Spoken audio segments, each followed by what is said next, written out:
नमस्कार welcome to Banita Dipti explores जोठी आपण माने पांती एसे letter application speech slogans GK basic math English grammar एही भली अनेक एजुकेशनल वीडियो आज एही वीडियो रे ओडिया रचना कार्तिक व्रत विषय रे जानिबा। कार्तिक व्रत कार्तिक मासरे पालन करा जाए।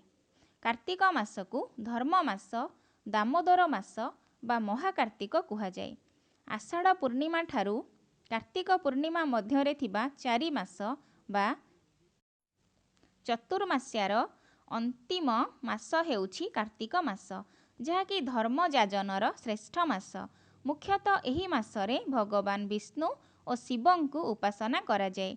एही मासरे लोकमाने मुख्यतः देवदर्शन संकीर्तन पुराण शास्त्र श्रवण पठन और हविष्य आदि कार्य करी मासटी को बिताई थांती। एही मासरे पितृपुरुषंक उद्देश्य रे दीपदान होइथाए। एहाको आकाश दीप कुहा जाए। चौरा मूले माटी हांडी रे घियो दीप रखी हांडी को दौड़ी रे बांधी एहाको बाउंस साहाय्य रे बाउंसर अग्र पर्यंत पहुंचाई दिया जाए। केही केही केवल पंचुक 5 दिन एही दीपदान करिथांती। एही कार्तिक व्रत कुमार पूर्णिमा ठारू आरंभ होई कार्तिक पूर्णिमा पर्यंत चली थाए। ओडिशार पुरपल्ली सर्वत्र लोकमाने निष्ठारे एही व्रत पालन करती। एही मासरे वृंदावती बा तुलसी चौरा को नूतन रंगरे सज्जित करा जाए और नववस्त्र पिंधा जाए। प्रतिदिन सकाळु गृहिणी माने वृंदावती को पूजा करी चौरा मूले मुरुज पकांती। एही मासरे तुलसी पूजन कले विशेष पुण्य मिली थाए। एही मासरे धार्मिक लोकमाने ब्राह्म मुहूर्तरु स्नान सारी भगवान विष्णु और निजर पितृपुरुषंको स्मरण करी जलदान करती। स्नान परे शुद्ध पोशाक परिधान करी कार्तिक महात्म्य और विष्णु पुराण पाठ करती अथवा शुणी थांती। जेउ व्यक्ति एही मासरे सूर्योदय पूर्वरु ब्राह्म मुहूर्तरे नदी रे स्नान करे से भगवान विष्णुंकर संपूर्ण आशीर्वाद पाई थाए। कारण कार्तिक हेउछि भगवान विष्णुंकर प्रिय मास। भगवान विष्णुंकर अनेक लीला जेपरि समुद्र मंथन गोवर्धन पूजा गज उद्धारण इत्यादि एही मासरे संपादित होइथिला। एही मासरे किछि लोक भगवान शिवंक उपासना पाई सोमवार अति निष्ठारे पालन करती। सोमवार रे शैव पीठ गुड़िकरे गहली लागि थाए।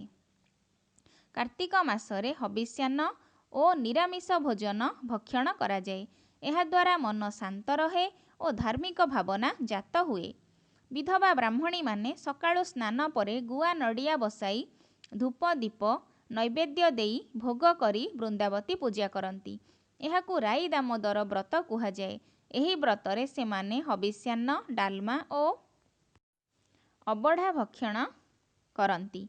केही विष्णु और शिवंक प्रतीक बर और अश्वत्थ गछकु पूजा करी ता मूले दीपदान करती। एही मासरे चकुलिया पंडा गाँ गाँ बुली गीत शुणाती।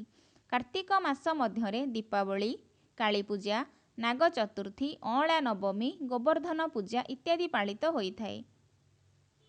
कार्तिक मासर शेष 5 दिन को पंचुक कुहा जाए। जेउ माने कोनोसी कारणवशत कार्तिक व्रत पालन करी न पारती सेमाने एही 5 दिन को अति निष्ठारे पालन करती। एही पंचुक 5 दिनर महत्व एते अधिक जे बग मध्य आमिष भक्षण करे नाही। एही व्रतर शेष दिन हेउछि कार्तिक पूर्णिमा। कार्तिक पूर्णिमा रे लोक माने बड़ी भोरु उठी आका मा बई कही डंगा भसाई थांती एवं मने पकाई थांती ओडिया पुअर गौरवमय इतिहास को। एही भाबरे कार्तिक व्रतर उद्यापन होइथाए। मोर ए भिडियोटी आपण मानक भल लागुथिले लाइक कमेंट शेयर करि दियंतु। चैनल रे नुआ थिले एहाको सब्सक्राइब करि दियंतु और एहाको फ्रेंड्स मानक सहित शेयर करि दियंतु।